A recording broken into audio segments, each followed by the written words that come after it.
The ice storms of 2007 and the blizzard of 2011 are some of the most extreme winter weather events to ever hit green country.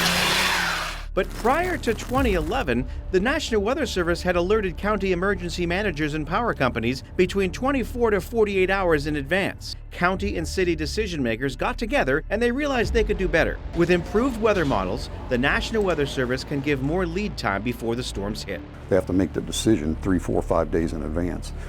So we have to keep that in mind as a service to them. The more lead time we have, the more information we have ahead of time, the better our response capabilities are going to be. This is what we should see if the weather plays out the way it's forecast. National Weather Service meteorologist Steve Piltz and a former power company worker put their heads together and developed a formula for predicting the specific impacts from each storm before the storm hits. The Sperry-Piltz Ice Accumulation Index was groundbreaking. And so we could begin to brief emergency management officials and say, this looks like this could be an outage that could last 3 to 5 days.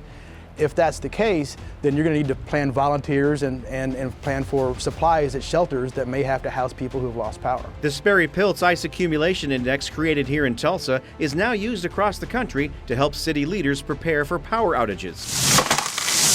Because of it, electric companies can better determine how many linesmen are needed and how long they'll be out in the field. It's long hours, it's hard work. Randy Six, a former linesman and now a director for PSO, has been on the front lines of blizzards, tornadoes, hurricanes, and other devastating weather events. He knows how important it is to get the right people at the right time to the target zone. What kind of challenges did that present for you to have to be out there for those long hours, leaving your family at home for these big events? My family, it's all they've ever known.